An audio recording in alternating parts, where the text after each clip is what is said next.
بزرگوں نے فرمایا کہ جب اللہ کسی بندے کو پسند کرتا ہے تو اس کو آزمائش اور مصیبت میں گرفتار کرتا ہے، اس کا امتحان لیتا ہے. جب وہ امتحان میں کامیاب ہو جاتا ہے تو پھر اللہ تعالیٰ اس کو اپنا بندہ خاص بنا لیتا ہے. اللہ تعالیٰ نے حضرت ابراہیم علیہ السلام کو بھی آزمایا. اللہ تعالیٰ قرآن میں فرماتا ہے کہ ہم نے ابراہیم کو وَإِذِ ابْتَلَىٰ ابراہیم، ہم نے ابراہیم کو آزمائش میں مبتلا کیا. مفسرین فرماتے ہیں کہ حضرت ابراہیم علیہ السلام کی پوری زندگی میں اللہ نے انہیں 10 باتوں سے آزمایا، لیکن جو آزمائش ہوئی ہے اس میں سے ایک آزمائش تو یہ کہ ولادت آپ کی غار میں ہوئی. ولادت کے وقت حالات اتنے خراب تھے بادشاہ کی طرف سے، نمرود کی طرف سے، کہ آپ کی والدہ اور والد جو حضرت آپ کی والدہ محترمہ اور آپ کے والد بزرگوار جو ہے وہ آپ کو کی ولادت کے وقت غار میں گئے. اور ولادت جیسے ہوئی تو آپ کے والدین، آپ کی والدہ اور آپ کے والد جو ہے وہ اس خوف سے کہ کہیں بادشاہ کے کارندے آ کر کے ہمیں پکڑ نہ لیں، ہمارے نومولود کو قتل نہ کر دیں، بچہ چھوڑ کر آ گئے. آزمائش تھی اللہ کی طرف سے. پھر اس کے بعد جب شعور کو پہنچے تو پھر وہ بتوں کا معاملہ، پھر بت شکنی کا واقعہ، پھر جو ہے وہ آگ میں ڈالنے کا واقعہ، یہ سب چیزیں آپ بار بار سنتے رہتے ہیں. پھر اسی طرح سے آگ میں ڈالے جانے کے بعد آپ کی ہجرت، آپ نے جو ہے وہ بابل سے ہجرت کی اور پھر آپ جو ہے وہ مصر گئے اور وہاں پہنچے اپنے چچا کے پاس. حران ایک علاقہ ہے اور آپ کے جو چاچا تھے ان کا نام حاران ہے، حارانی سے منسوب یہ حران کہلاتا ہے. تو وہاں یہ آپ کے چچا کی بہت خوبصورت بیٹی تھی حضرت جو ہے وہ حاران کی، ان کا نام حضرت سارہ تھا رضی اللہ تعالیٰ عنہ. تو بہت خوبصورت تھی، حاران کی بیٹی تھی. حضرت ابراہیم علیہ السلام جب وہاں پہنچے تو جناب لوط علیہ السلام جو آپ کے بھتیجے ہیں آپ کے ساتھ تھے، اور پھر وہاں کچھ دن آپ نے قیام فرمایا. تو جناب ابراہیم علیہ السلام سے جناب سارہ کا نکاح ہو گیا. اور حاران نے جب دیکھا کہ حضرت ابراہیم علیہ السلام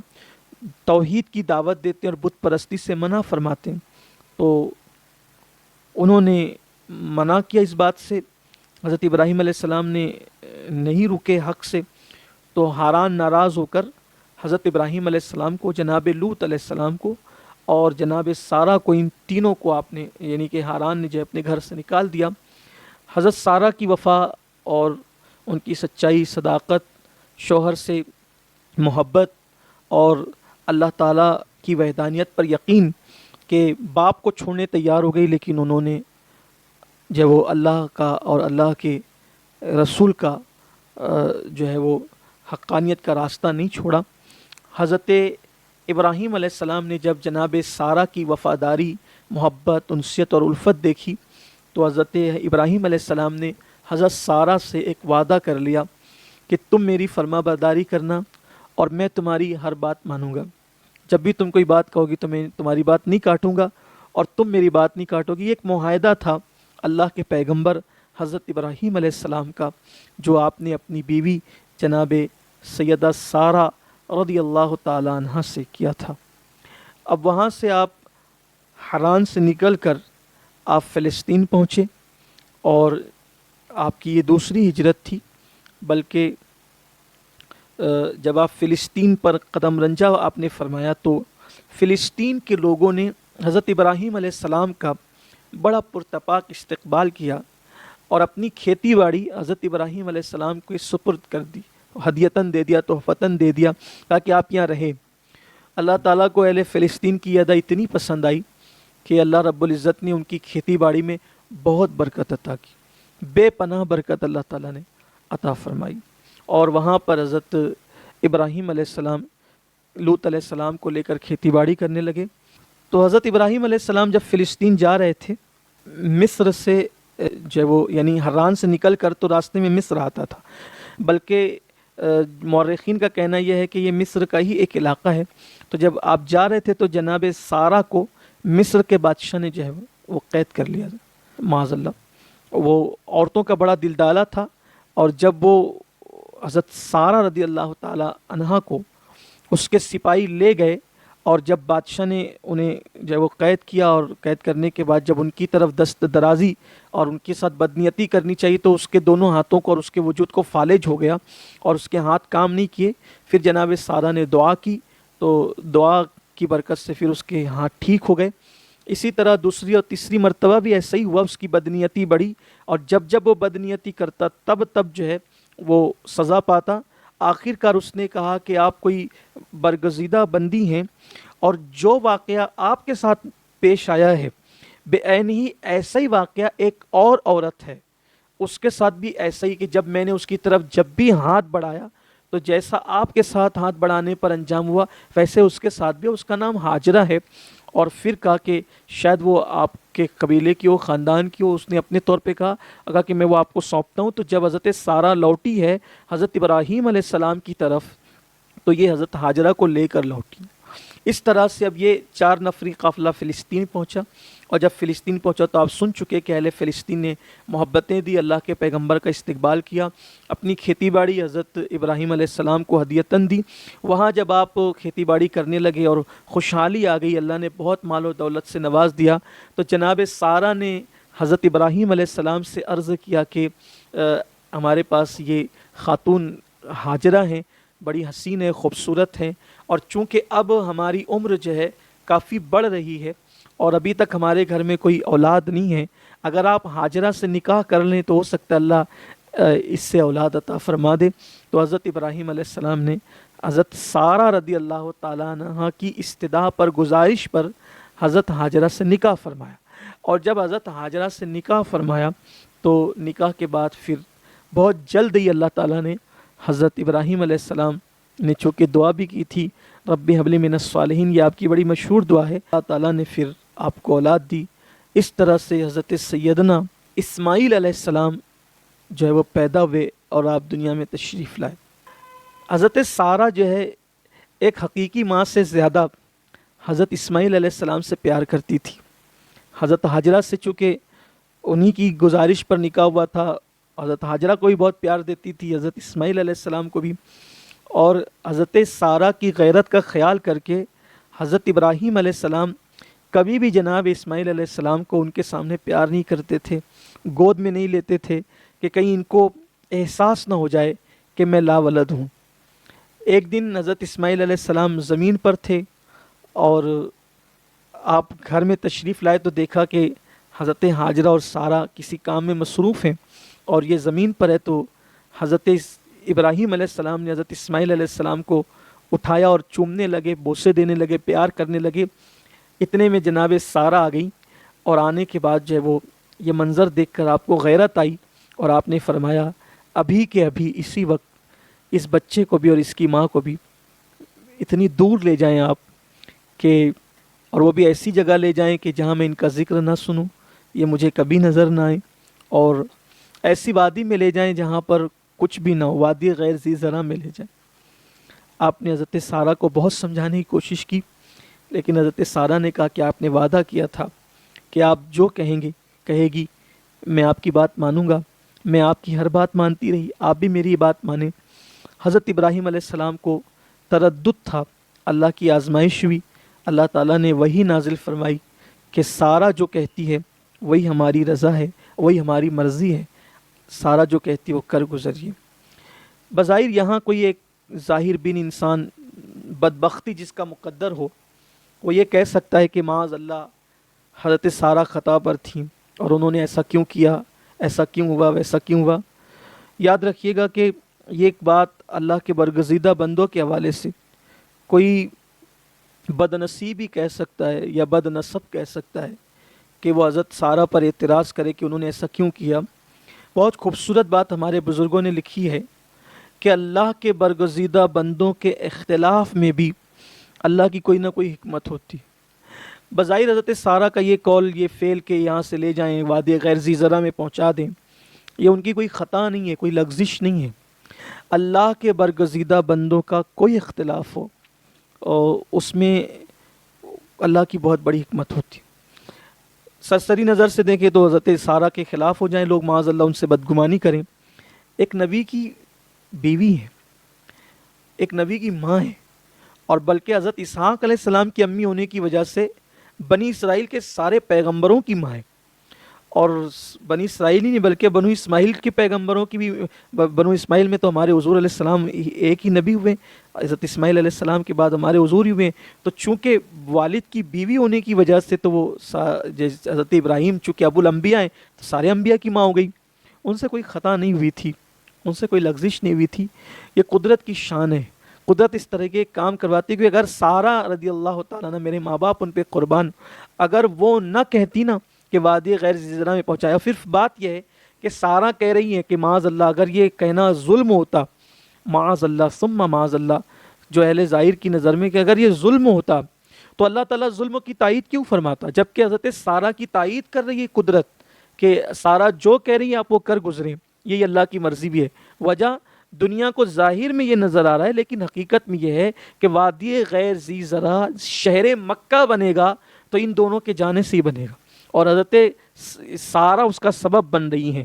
بلکہ یہ کہہ دیا جائے کہ اگر حضرت سارہ نے غیرت نہ کی ہوتی تو مکۃ المکرمہ جو ہے وہ آباد نہ ہوتا۔ یہ غیرت سارہ کی برکت ہے، حضرت سارہ رضی اللہ تعالیٰ عنہ کی غیرت کی برکت ہے، یہ ان کی خطا نہیں ہے، یہ ان کی لغزش نہیں ہے، بلکہ یہ ان کی غیرت کی برکت ہے۔ تو اللہ والوں کے ہر کام میں حکمت ہوتی ہے، اور اللہ والوں کا ہر کام، بس ہمارا کام اتنا ہے کہ جب بھی اللہ والوں کا ذکر کریں تو ہماری زبان بہت سنبھلی ہونی چاہیے۔ تو معاذ اللہ اس میں حضرت حاجرہ حضرت سارہ کے اختلاف کو کوئی رنگ نہیں دیا جا سکتا، وہ اختلاف تھا بھی نہیں، یہ غیرت سارہ کی برکت ہے کہ حضرت ابراہیم علیہ السلام جو ہے وہ لے گئے، کہا جاتا ہے کہ براق پر لے گئے، اس لیے کہ فلسطین سے ایک بڑا فاصلہ ہے،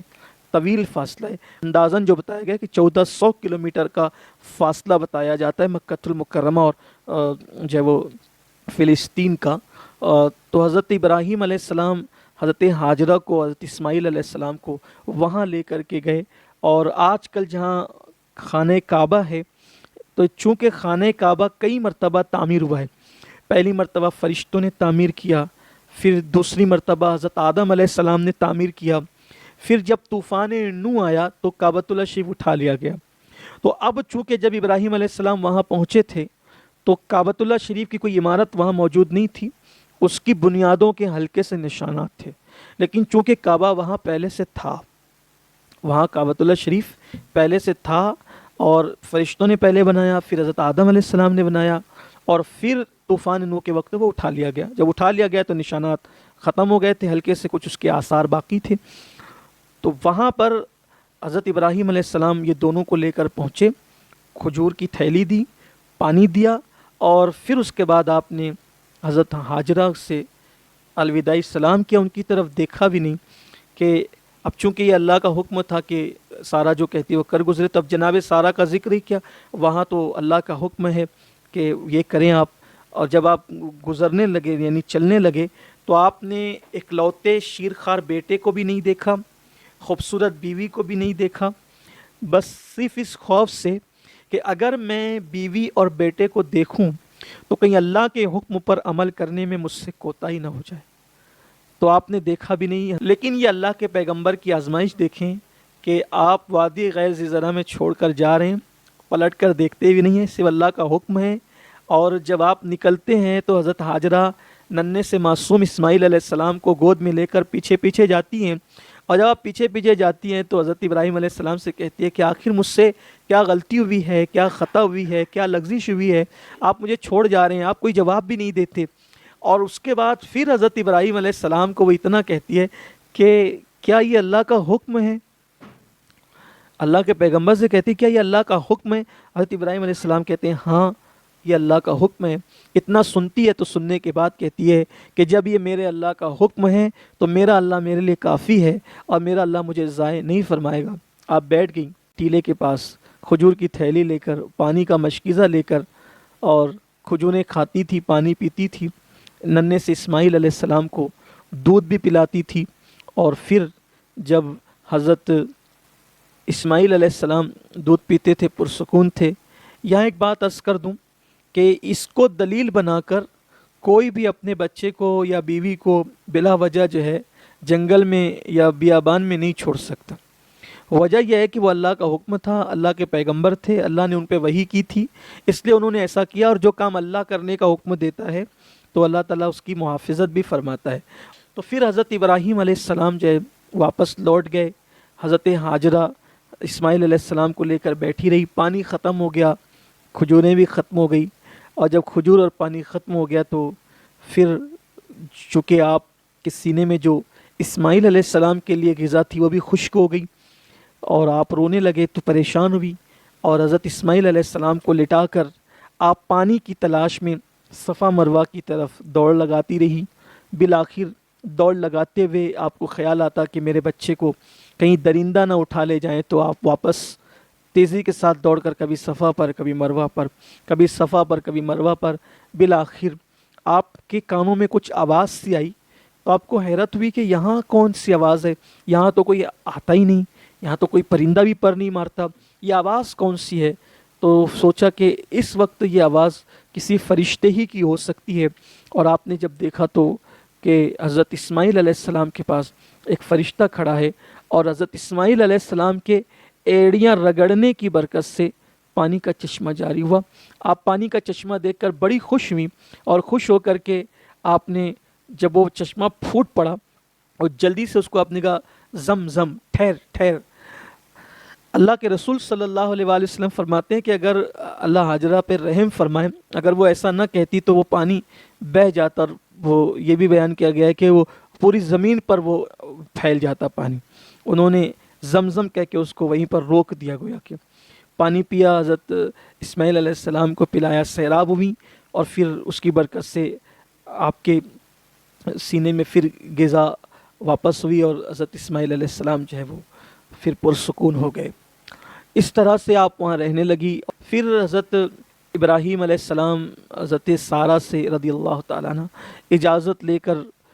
کہ میرا بچہ اور حضرت ہاجرہ کافی دن ہو گئے ہیں، میں ذرا ان سے مل آؤں، اور پھر آپ جو ہیں تشریف لے گئے، اور جب آپ آئے تو وہی وادی غیر ذی زرع، آپ درمیان میں مجھے یہ عرض کرنا تھا، لیکن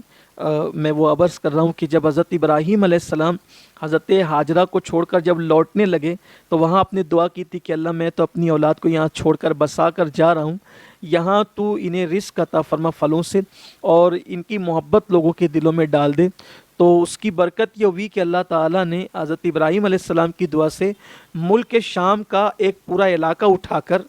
زرخیز اس زمین پر ڈال دیا جسے ہم طائف بھی کہتے ہیں، اور حیرت ہوتی ہے کہ وہ چٹیل میدانوں میں اللہ نے طائف کو زرخیز کر دیا، اور دعائے خلیل کی برکتیں آج نظر آتی ہے کہ مکہ شریف کی مارکیٹ میں ہر موسم کا پھل جو ہے وہ 12 مہینوں میں آپ کو ملے گا، اور ہر جگہ سے اچھی کوالٹی میں ملے گا۔ یہ برکت ہے دعائے ابراہیم کی علیہ السلام۔ اور ابراہیم علیہ السلام حضرت سارہ سے اجازت لے کر جب آئے تو آنے کے بعد دیکھا کہ حضرت اسماعیل علیہ السلام اپنے قدموں پر چلنے لگے، اور شعور کی منزلوں پر، یوں تو اللہ کا نبی دنیا میں آتا ہی یہ ہے باشعور، لیکن صرف سمجھنے سمجھانے کے لیے جب آپ کی عمر شریف جو ہے وہ پہنچی کہ آپ کسی یعنی کام کرنے کے قابل ہو گئے، تو اللہ تعالیٰ نے حکم دیا کہ آپ کعبۃ اللہ شریف بنائیں، یعنی وہی بنا جو فرشتوں کی بنا تھی، اس پر حضرت ابراہیم علیہ السلام نے کعبۃ اللہ شریف کی انہی بنیادوں پر تعمیر شروع کی۔ ذی القعدہ شریف کی 1 تاریخ کو، یعنی ذی الحجہ سے پہلا جو مہینہ آتا ہے، شوال کے بعد والا اور بقرعید سے پہلے والا، بیچ کا جو مہینہ ذی القعدہ جو ہوتا ہے، تو ذی القعدہ کی 1 تاریخ کو آپ نے کعبہ شریف کی تعمیر شروع کی، اور ٹھیک 25 ذی القعدہ کو آپ نے کعبۃ اللہ شریف کو مکمل کر لیا، یعنی تقریباً 25 دن کے اندر اندر حضرت ابراہیم علیہ السلام نے کعبہ مکمل تعمیر کیا۔ اسماعیل علیہ السلام گارا لالا کر دیتے تھے، اور ابراہیم علیہ السلام اس کو تعمیر کرتے تھے، اور جو تعمیر تھی وہ جنت سے سامان آیا ہوا تھا، اور ایک جنتی پتھر تھا، اسی پہ کھڑے ہو کے کعبہ کی تعمیر ہوتی تھی، اور جیسے جیسے دیوار بڑھتی جاتی تھی وہ جو ہے وہ پتھر بھی اٹھتا چلا جاتا تھا، اوپر اٹھتا چلا جاتا، اور گویا کہ سیڑھیوں کا کام کر رہا تھا، یا یہ کہہ لیں کہ جو ہے وہ پتھر جو ہے وہ لفٹ کا کام کر رہا تھا کہ اوپر ہوتا جاتا تھا اور آپ کعبہ تعمیر کرتے جاتے تھے۔ جب کعبہ مکمل تعمیر ہو گیا 25 دنوں کے اندر، تو ابراہیم علیہ السلام نے اللہ سے عرض کی کہ مولا یہ تیرے حکم پہ میں نے عمل کیا ہے۔ اللہ نے فرمایا کہ ابراہیم مانگو میرے خلیل کیا مانگتے ہو؟ عرض کی مولا کہ تو نے تو سبھی دیا ہے، حتیٰ کہ اپنا پکا دوست اور خلیل بھی بنا ہے، بس اب ایک تمنا یہ ہے کہ مجھے اپنے آخری نبی کا دادا بنا دے، کہ آخری نبی میری اولاد میں پیدا فرما، یعنی محمد مصطفیٰ صلی اللہ علیہ وسلم کا مجھے جد بنا دے، کیونکہ حضرت ابراہیم علیہ السلام جانتے تھے کہ کائنات تو انہی کے صدقے میں بنی ہے۔ تو جب نام محمد آپ کی زبان پر آیا تو وہ پتھر جس پر آپ کھڑے ہو کر کعبہ شریف تعمیر کر رہے تھے اتنا نرم ہو گیا کہ نام محمد کے سنتے ہی وہ اتنا نرم ہوا کہ ابراہیم علیہ السلام کے قدموں کا نشان اس پتھر کے اندر عکس کے طور پر آ گیا، جو آج بھی موجود ہے، جسے ہم مقام ابراہیم کہتے ہیں۔ کتنی خوبصورت سی بات ہے۔ مفسرین لکھتے ہیں کہ جو پتھر نام محمد سن کر نرم ہو گیا، اللہ نے قیامت تک کے لیے اس پتھر کو عزت والا بنا دیا، اور دنیا جو ہے وہ آج بھی جاتی ہے تو اسی پتھر کے قریب جو ہے وہ واجب الطواف جو نفل نماز ہے وہ ادا کرتی ہے۔ پھر ابراہیم علیہ السلام نے جب کعبہ بنا لیا، 25 ذوالقعدہ کو کعبے کا کام مکمل ہوا، اب آپ جو ہے وہ حضرت ہاجرہ اور حضرت اسماعیل کے ساتھ رہنے لگے۔ انہی دنوں پھر ایک اور حکم آ گیا کہ جب ذی الحجہ شریف کا مہینہ شروع ہوا، 7 دن ذی الحجہ کے گزرے تھے، اس حضرت ابراہیم علیہ السلام نے 8ویں شب کو ایک خواب دیکھا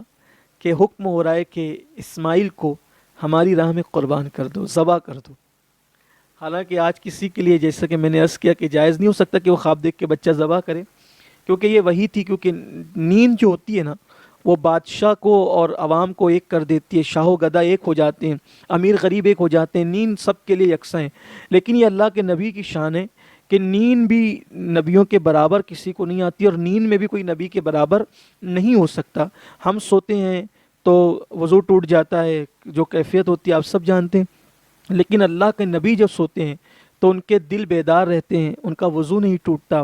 اور ہم خواب دیکھتے ہیں تو سچے بھی ہوتے ہیں، جھوٹے بھی ہوتے ہیں۔ اللہ کے نبی جو خواب دیکھتے ہیں تو وہ وہی ہوتی ہے، اور ان کا خواب وہی ہے۔ اور حضرت ابراہیم علیہ السلام نے دیکھا کہ حکم ہوتا ہے کہ اکلوتا بیٹا ذبح کر دو، تو آپ نے خواب دیکھا تو دن بھر آپ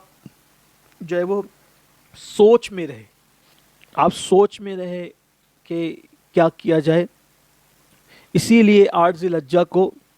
یوم ترویہ کہا جاتا ہے، یعنی سوچ کا دن۔ پھر آپ نے خواب دیکھا 8 کا دن گزر کر 9ویں شب کو کہ ذبح کا حکم ہو رہا ہے، تو پھر آپ نے یعنی کہ آپ نے جو وہ فیصلہ کر لیا کہ مجھے اسماعیل علیہ السلام کو ذبح کرنا ہے۔ تو چونکہ آپ پر معاملہ مکمل کھل گیا اور آپ نے پہچان لیا جو حکم دیا گیا تھا، اس لیے اس دن کو یوم العرفہ کہتے ہیں، پہچان کا دن۔ اور یوم العرفہ کہنے کی ایک وجہ یہ بھی ہے کہ اس دن عرفات میں حج بھی ہوتا ہے۔ اور پھر آپ نے اس حکم کو، اس کی تعمیل کر دی 10ویں ذی الحجہ کو، تو اس کو یوم النحر یوم نحر کہتے ہیں اس کو۔ اور جب آپ نے حضرت اسماعیل علیہ السلام کو ذبح کرنے کے لیے جو ہے وہ لے جانے لگے مینا کی طرف، تو آپ نے حضرت اسماعیل علیہ السلام کو جو ہے وہ واضح طور پر یہ کہا کہ میرے اللہ نے مجھے حکم دیا ہے کہ میں تمہیں ذبح کر دوں، تم کیا کہتے ہو؟ وہ کہا کہ آپ کو جو حکم ہوا ہے آپ بغیر جھجک اس پر عمل کریں کہ انشاءاللہ آپ مجھے صبر کرنے والا پائیں گے۔ اور ایک طویل واقعہ اس کے ساتھ بھی ہے کہ حضرت ابراہیم علیہ السلام جب لے جانے لگے تو چونکہ وہ آپ کی عمر شریف چھوٹی تھی، 13 سال کی لگ بھگ آپ کی عمر شریف رہی ہوگی، تب آپ کو ذبح کرنے کے لیے لے جایا گیا۔ اور پھر جب آپ لے جا رہے تھے مینا کی طرف تو شیطان نے حضرت ہاجرہ کو ورغلانا چاہا، ماں تھی، کہ ابراہیم تمہارے بیٹے کو ذبح کرنے لے جانے۔ تو جناب ہاجرہ نے کہا کہ کیا کوئی باپ بھی اتنی منتوں مرادوں سے جس کے یہاں اولاد پیدا ہوئی، وہ بھی اکلوتی اولاد، کیا وہ ذبح کر دے گا؟ کوئی باپ ایسا کر سکتا ہے؟ تو شیطان کے منہ سے بات نکل گئی کہ اللہ کا حکم ہے۔ حضرت ہاجرہ نے کہا کہ اگر اللہ کا حکم ہے تو ایک بیٹا کیا،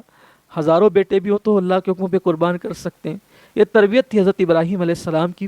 اور پھر شیطان نے حضرت اسماعیل علیہ السلام کو ورغلایا اور یہ کہا کہ آپ کے ابا ذبح کرنے لے جا رہے ہیں۔ اور پھر اسماعیل علیہ السلام نے بھی کہا کہ ایک لوتا بیٹا اتنی مرادوں سے دعاؤں سے جو ہوا ہو کیسے ذبح کیا جا سکتا ہے، تو کہا یہ ایسا سوچتے ہیں کہ یہ اللہ کا حکم ہے۔ تو حضرت اسماعیل علیہ السلام نے کہا کہ تو مجھے شیطان مردود ہی معلوم ہوتا ہے کہ اللہ کے حکم سے عمل کرنے پہ روکتا ہے۔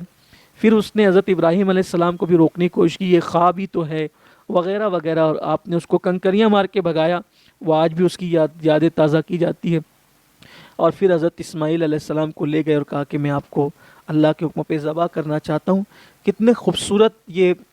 فلسفہ ہے قربانی کا کہ حضرت اسماعیل علیہ السلام جو ہے وہ کہنے لگے کہ ابا جی ایک کام کیجئے گا کہ جب آپ مجھے ذبح کیجئے گا تو آپ میرے ہاتھوں کو اور پیروں کو باندھ دیجئے رسی سے، کہ مجھے ڈر لگتا ہے کہ جب آپ میری گردن پر چھری چلائیں گے تو ہاتھ اور پیر درد کی وجہ سے اگر میں جو وہ بے قابو ہو کر کے پھینکوں تو کہیں آپ کو اس سے اذیت نہ پہنچے، یا میرا خون جو ہے وہ آپ کے لباس کی طرف نہ بڑھے، اس لیے آپ تاکہ میں تڑپوں بھی تو ایک حد میں تڑپ سکوں۔ دوسری بات یہ کہ میرا چہرہ جو ہے وہ آپ زمین کی طرف کر دیں تاکہ شفقت پدری جو ہے حکم خداوندی پر عمل کرنے سے آپ کو نہ روک سکیں، اور ہو سکے تو آپ اپنی آنکھوں پہ پٹی باندھ لیں تاکہ جو ہے وہ بیٹے کی محبت رب کی محبت کے درمیان حائل نہ ہو سکے۔ کیا خوبصورت انداز ہے اللہ کی رضا کے لیے، آزمائش خداوندی پر پورا اترنے کے لیے۔ اور پھر ایسا ہی ہوا کہ ابراہیم علیہ السلام نے جو ہے وہ گردن پر چھری رکھی، 10ویں ذی الحجہ تھی، اور بیٹے کے اکلوتے بیٹے کی گردن پر چھری تھی، اور اللہ اکبر، حضرت ابراہیم علیہ السلام چھری پھیر رہے تھے، قدرت نے جو ہے وہ دکھا دیا فرشتوں کو، اور پوری کائنات کے لیے ایک مثال قائم ہو گئی کہ امتحان میں کامیاب ہوتے ہوئے آئے تھے، لیکن جب اولاد کے امتحان کی بات آئی تو ابراہیم علیہ السلام نے اولاد کو نہیں دیکھا بلکہ اپنے اللہ کی محبت میں بیٹے کی گردن پہ چھری رکھ دی۔ مفسرین نے لکھا ہے کہ فرشتوں نے اللہ سے کہا تھا، مولا ابراہیم کو تو نے اولاد تو دی، یہ تجھے زیادہ چاہتے ہیں یا اولاد کو؟ تو اللہ نے فرمایا کہ میرا خلیل مجھی کو چاہتا ہے، میں تمہیں دکھا دوں گا۔ اور اس دن دکھا دیا کہ دیکھو ہمارے حکم پر اکلوتے بیٹے کی گردن پہ چھری رکھ دی ہے، اور چھری چلانے ہی والے تھے، اللہ نے جبریل سے کہا جبریل جاؤ اور جنت سے دمبا لے لو۔ بعض مفسرین نے بکری کا ذکر بھی کیا ہے، یا یوں کہہ لیں جنتی جانور، تاکہ اقوال کے اختلافات ہی ختم ہو جائیں۔ جنتی جانور جو ہے وہ لے کر اسماعیل کی جگہ رکھ دیں۔ ادھر وہ چھری رکھ کر چلا بھی نہ سکے تھے کہ جبریل علیہ السلام وہ جنتی جانور لے کر کے آئے اور اسماعیل علیہ السلام کی جگہ پہ رکھ دیا، اور آپ نے پھر